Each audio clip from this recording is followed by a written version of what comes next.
Welcome to the next episode of Hustle and Air. I'm your host, Nena, and I'm here again with Mimi. And today, ladies and gentlemen, we are going to be talking about polyamory.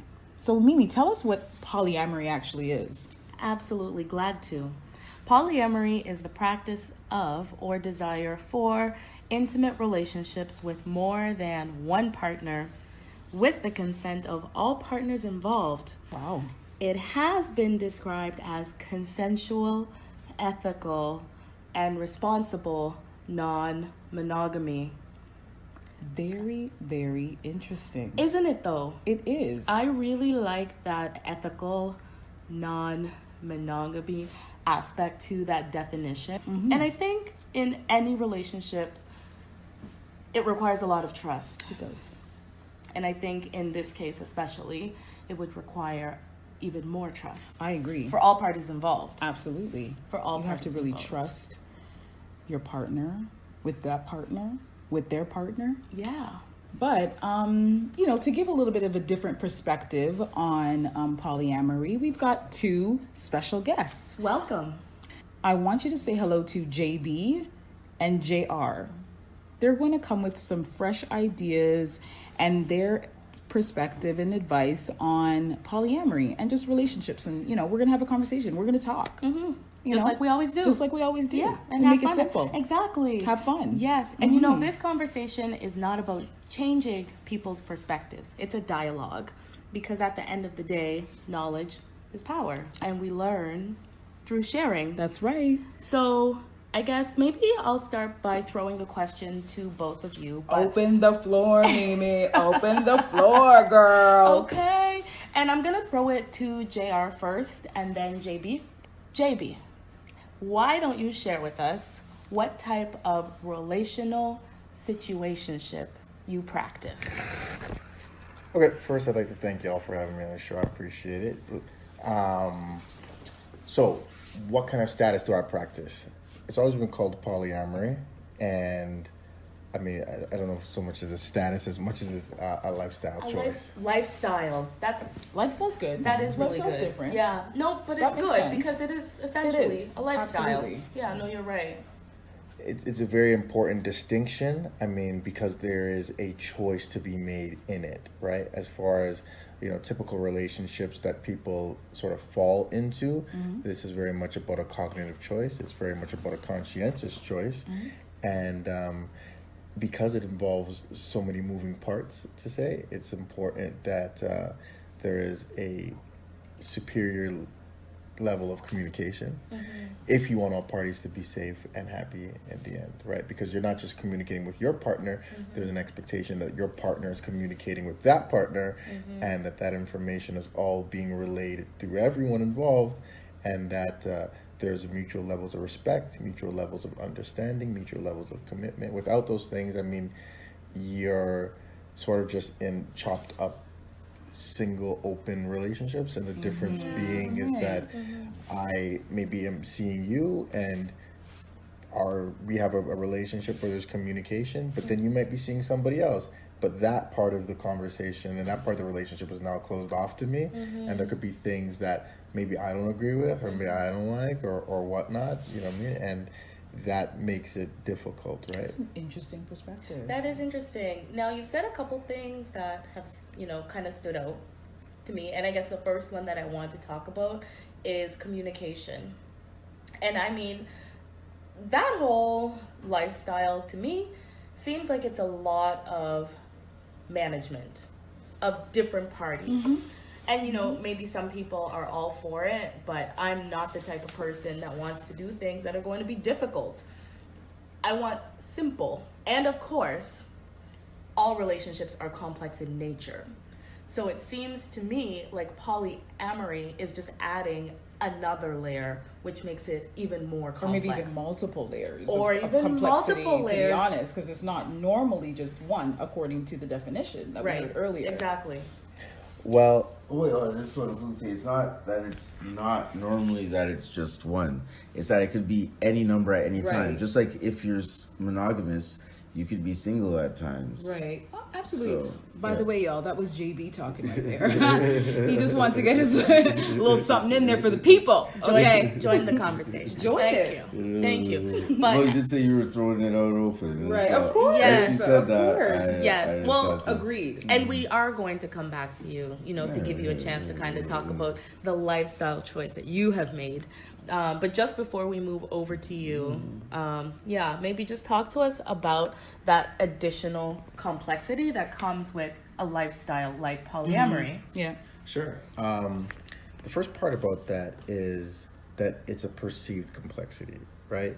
And perhaps you might even be right. It might seem like there's more moving parts at first, but with the level of communication, it actually becomes a simple relationship. If you to use your words, simple being that there is no confusion, there is no loss of focus or expectation, right? That communication, because it's being had, and not just between you and in this instance, I'll say yourself or you and I or me and my partner. There's communication all over the board, so which really does simplify the relationship. Now, what's not simple are all relationships, no matter the structure, where communication is poor. Then you'll find there are a lot of steps in even the most strictest monogamous situation, right? So, Okay. No, Okay. Thanks for that. Fair. Yeah. Fair. So, JB, we're going to throw that same question back to you.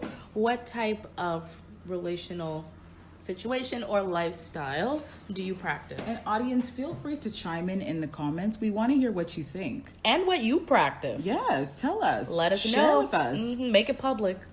Communicate. JB, Yes. we're going to throw this question back to you. And again, thank you so much for sharing your perspective today. But we want to find out what type of relationship situation do you practice, or relationship lifestyle do you practice? Okay. I guess I would say that I practice the single lifestyle. And one thing about me, though, is that I don't really like to deal with labels on anything. I like to live life as a stream of experiences and then partake in whatever experience at the time happens to present itself that seems like an experience that would be positive, right? So are you single? Like when you Yeah, talk about the that- single lifestyle, tell us a little bit more about what that means to you. Just expand on that a little bit for us. Interesting. It means that you don't necessarily have any expectations of the relationships that you are engaging in, but you're also open in your communication about whatever aspect of the relationship might be of concern to the individual at that point in time. So are you practicing ethical non-monogamy? Well, for the longest time, I was practicing monogamy. Oh, okay. That's Yeah. interesting. Yeah. How did you feel about that? Is that something you're comfortable with, or you've come to a point in your life where you're ready to explore different relationship setups? I would say that I'm at a point where I would like to explore different setups because I'm a curious person by nature. And being a curious person, there are certain aspects of my life that before, because I was practicing something else, were kind of closed off and I couldn't find out. But by nature, I'm a curious person, so why would I not open myself more to that? Interesting. did I you- just get a conversion? I don't think you got I a don't know if conversion. that's- I don't know if that's a conversion. Exactly. I He's a don't. believer. JB, is that a conversion? I don't know about that. Can we put that? Welcome. Can we But- step that welcome. on here? Okay, I actually have a follow-up question for JB. It's not a conversion, by the way, ladies and gentlemen. What was your experience when you were practicing monogamy, and why did you make the change? That's a good one, Mimi. You know what? We just got to go right to the source. All right, I'll try to answer this without any fluff. Although Awesome. I'm sure that it's something that could use a flowery description. However, from the beginning, before I entered my first relationship, my only relationship for like 20 years, I just thought, you find one person and that person is for the rest of your life, and boom, that's how it is. So I never went through a dating phase with anybody. I just found one girl. I said, yeah, you're it. And then that was it for the longest while. And things changed, and I guess the way we developed wasn't all in sync. So, yeah, there's just different friction points over the years. But we've always been like very compatible and good friends. So that's something that kind of To hold on to. And yeah, exactly. oh dear. But could it be? But could it be argued that it was just the wrong girl? Like, your views aren't wrong in wanting to, be with one person for the rest of your life, and could it be that you just picked the wrong person? Is that possible? You know what? But here's the thing: saying you picked the wrong person automatically sets like the level point of the argument to the fact that, hey, if you're getting in a relationship, it's because you want to get into a relationship with one person for the long run. And then anything other than that is an aberration. That's not an equal starting place. Okay. You have to start from the viewpoint where that's one valid viewpoint, but also I'm supposed to be honest, because there's one thing that actually people have been called, which is serial monogamous, not even actual monogamous, right? Yeah. So Yeah. the thing is, if there's a agree. spectrum, Yeah. it's not, nothing in life is binary. Nothing is. There's always a spectrum. And yeah, so yeah, I would say I'm on the spectrum where whatever's going on, whatever experiences are around, I just decide yes To share or or no, not whatever. share, Yeah. to be or not to be, to enjoy or I not to was- enjoy, that I kind of I don't know. I thing. was trying to enjoy. I was trying to be. Okay, that makes sense. I think kind of just as a follow-up to your lifestyles and why you've chosen your path is kind of why. What triggered this light switch to go off and kind of say, okay, this is who I want to be going forward. This is what I want to do going forward. And if you could just walk us through when you had that aha moment, if you can kind of so to say. So JR, we'll throw it over to you. There wasn't anything that was overly visceral about the moment. I know a lot of people have light switch moments in their life, light bulb moments, if you will, where that thing just turns on and you're that thing or you're going that way or that direction. And there was no singular, either tragic or overly happy moment, right? It was something that I always sort of knew, and how I wanted to experience life. And I made choices to absolutely do everything against that, right? So I said, hey, I feel this way, but I'd like to enter my relationships this way. So when you say that you knew, this is something that you knew, like, when did you know? I would say during my experiences, like my initial experiences, right? Like, So did you have some initial relationships that were monogamous that kind of turned you off of that whole partnership and now wanting to? absolutely not. Okay. I didn't have any. Tell us about it. I didn't have any relationships where I felt like, oh, this is monogamy, and I had some horrible experience with a person, and it was just like, okay, well, now it's time to try something different, right? I didn't ever feel like that was a consistent thought point for me. So if I was seeing a young lady and things were going well, or let's just say well, because well is easy to deal with. Things are going well. Nothing's wrong. Everything's okay. Whether it gets physical or not, we're compatible. The things we're like, right? That whole experience does not end with that person. I can experience that thing on multiple planes with multiple people. Really? And that's interesting. So can in my life now. So can that partner. Interesting. I don't think I'm cut from the same cloth. I feel like the experiences that I've had with certain people were just meant for us, and having them with other people would just not be authentic to me. I feel like things that you might have shared in that relationship, I don't feel would be the same with someone else. Well, but it's very interesting to hear that you think that you can have those experiences with multiple people. There's a key word that you said in there, which I think is very important for everyone. That word was I. Those are my experiences. That's what I happen to connect with. What I believe in, though, is that people should connect with anything that they feel works for them, because exactly like JB said, we are on a spectrum. That spectrum has polyamory, it can fit in traditional relationships, it can fit in open relationships, single relationships, dinks, sinks, does not matter, right? So polyamory works for me. It's something I've identified with, and more importantly, there's other people who've actually identified it with, and they recognize it in themselves. Right. So it's not this, I'm on a boat by myself, and I'm also not here to convert and say your definition of love or relationships is wrong. Because monogamy works for people too. There are monogamous that really they keep it. Those are their boundaries. They're set and they're good. Staying in bounds in something that two people connect with is an important thing, right? Like, period. In this polyamorous relationship, I'm in bounds. My partner's in bound. Her partner's in bound, right? When that stuff goes out of bounds, then it always gets messed up. Just like any other relationship, right? Do you find that happens often, where that kind of people get out of bounds, I guess, a lot in I find that people get out of bounds in life, period, right? I think they get out of bounds at work. We're just talking about relationships, though, JR.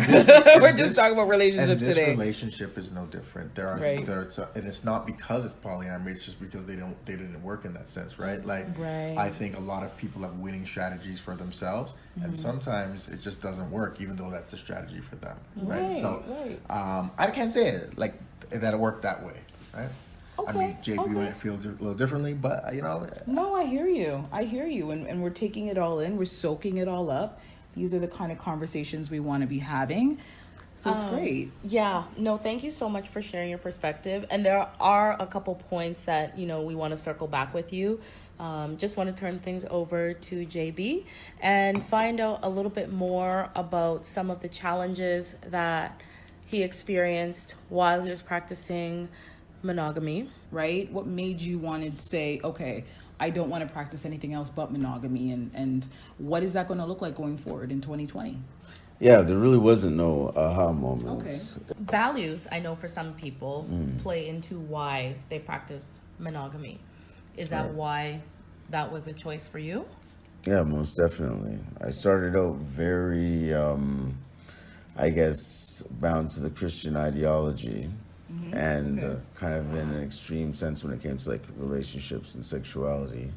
And then, over time, my viewpoints and to the authority of that kind of thinking kind of changed. And so now... Just to interrupt, sorry for a second, JB. I think live there. So why did it change? Partly because I started to not identify with Christian values anymore. And just to go back to the other question about some of the challenges that you experienced, I think, JR, you touched on something really important. I think trust in any relationship is key. And, when we were prepping for this conversation, you were talking a bit about people not feeling secure enough in relationships to share their true desires. And I think sometimes a lack of trust leads to a lack of alignment in relationships, which leads to unfulfillment and unhappiness in both individuals, and then ultimately tends to lead to the breakdown of relationships. Obviously, it's just a simplified version of how relationships typically fall apart. But, maybe talk to us about some of the challenges that you experienced practicing monogamy, and if, trust or lack of trust was a factor in some of the challenges that you experienced. Or anything. Any challenges, not necessarily just trust. It could be infidelity. It could be, the breakdown of communication. Yeah, definitely breakdown of communication. Okay. Breakdown of communication. Okay. So communication, as JR said, is key in any relationship. But is that not something that's resolvable? Like, can you not work on improving your communication? Anything is resolvable. So communication isn't special in that aspect, because anything that could be a problem could be resolved. So that not being special, communication, because there's a spectrum of types of relationships. And as long as you have a relationship where you can be open and share what it is that you think and you feel, and you can mutually respect that. And also you tend to communicate more because there's all that wiggle room there, and it's a different set of, it's like not the standard contract. But it's just over... Yeah, over time things change and things that are needed change, and So would you say you're just kind of growing in different directions? You met each Yeah, other. you could say know, that. you meet somebody young and you feel like you can't, as you get older, you have different perspectives and therefore it doesn't align anymore. well, not even different perspectives, but just certain life. expectations. No, certain expectations are of the different. relationship Yeah. aren't being met, Right. which Okay. breaks down trust, right? Absolutely. Yeah, exactly. So yeah, certain expectations aren't being met, which breaks down trust, and like over time, that kind of adds up, and it's kind of like a negative spiral. We're obviously coming from very different perspectives. One, you're both male and we're both females. I think like that's one of the most obvious differences. But I guess maybe one of the questions that I have for both of you is, have you been able to find partners that share your values as it relates to relationships or lifestyles? This gonna be good, everybody. Listen. The answer to that is actually both. It's yes and no. All right. Of course, just like a lot of things, right? Nothing is usually a home run in the very first instance, right? So, the short answer is yes and no. That's what it is, right? Well, is that an awkward conversation to bring up when you meet somebody? And when do you bring that up? Is it an awkward question? Is it an awkward Conversation conversation starter. starter?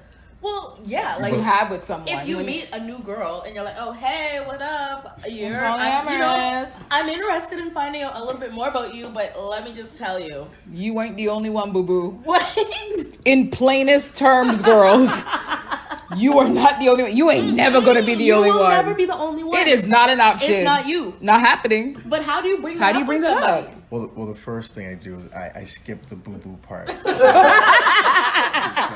Okay, boo boo. Okay. Because they don't like when I start with that. But it is like everything in polyamory. There's an opportunity, or hopefully there's an opening that you explain it, or explain what is it you like or desire with your partner, right? Because don't hold off on it too long, right? And one of the rules, and it's a little bit harder, but implemented rules simply is, try to keep the physical contact limited before you've actually said, hey, listen, this is what I enjoy, right? That's interesting. Because you Interesting. don't want people getting sucked into things, right? And a lot of times, the physical stuff cements where at least directionally people think that their relationship is heading, right? So That's interesting. Okay, that's interesting. And in your new lifestyle, JB. Is it new? It's not new. it's an old lifestyle.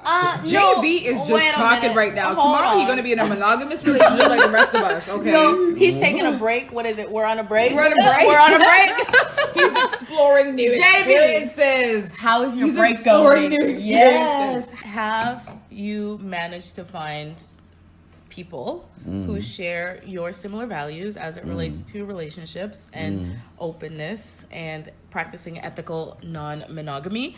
And if you have, when do you typically bring it up or mention it?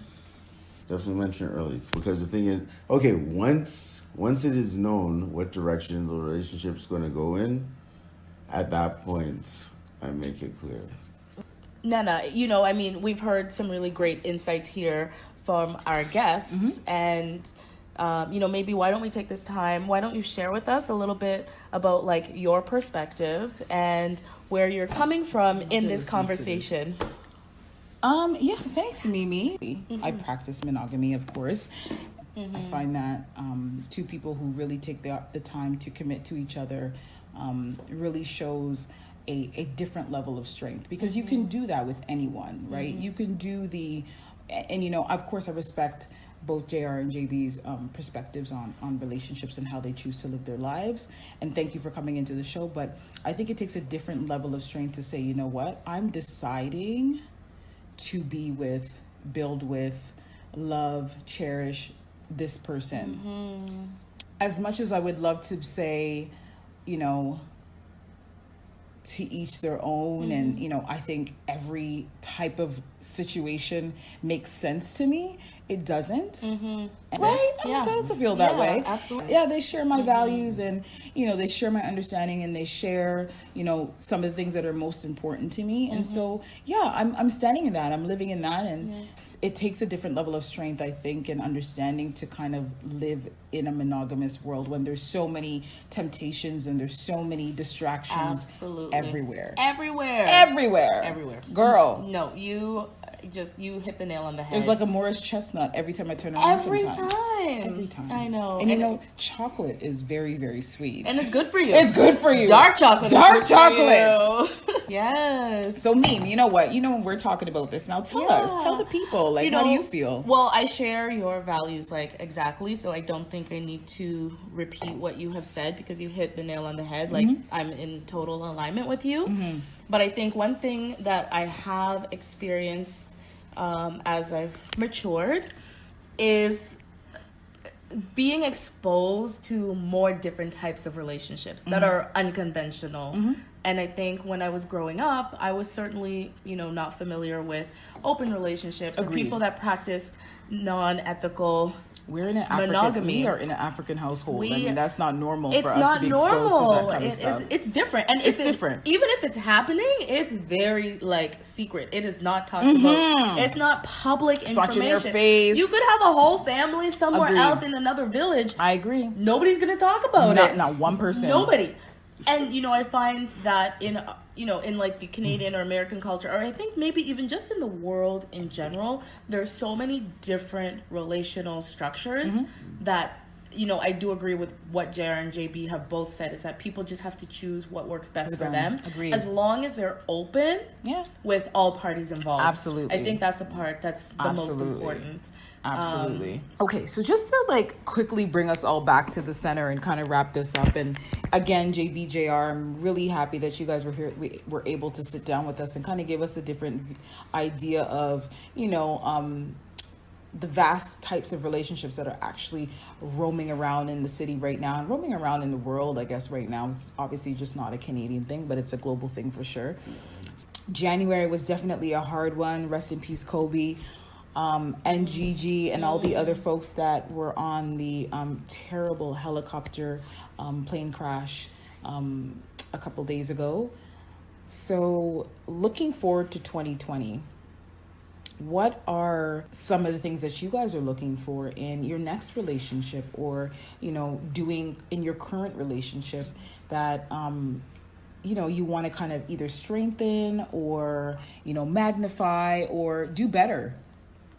Tell us, tell the people. I don't know, I just want to make sure that I'm present and pay attention. And when I'm spending time with whoever it is I'm spending time with, I'm totally focused on them and the experience of time that we have with each other. That's amazing. That's excellent. That's excellent. Simple. Simple, sweet to the point, and it really hits the spot. I even felt that, JB. Thank you. That was really, really good. And JR, what about yourself? First, I wanted to thank y'all for having us out here. But I would ask everyone to take away with them, and myself as well, stronger communication for the new year, right? It's always a tool that can be sharpened, right? It doesn't go out of style if it gets dull, or if it gets sharpened. So just keep the tool sharpened and make sure you use it, right? Don't just put it in your shelf. Thank you, everyone. This has been great. I mean, some of the things that we can really take away from what JR has just said is keep the tools sharpened. That's really pivotal. And it's not just about in relationships. It's about in life. It's about in work. It's about in family. It's about in your finances. It's about in just the hustle. And that's huge. That is huge. And, obviously this is a huge topic. It's very complex, multidimensional. And we know we haven't even scratched the surface of this conversation. So much more to learn. Absolutely. And, we do appreciate the perspectives that you both shared today. And like Nana said, we're really looking forward to hearing more about the type of lifestyle that you practice, if you'd like to share with us. And, maybe this might be a conversation. There might be a part two. There might be a part two. We might continue the conversation.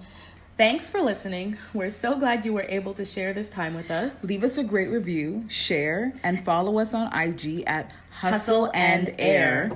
Our podcast is currently available on Apple, Spotify, and SoundCloud. Great show. Listen, This these is really guests. good. Oh my God. You they killed it. I know, I loved it. Thank you. Thank you so much. Your perspectives were deep. I know, they were really deep. Yeah. They're so deep. Yes. Like, We'll bring you back. we'll definitely bring you back. Thank you. So much more to talk about. Lots more. But you killed the show.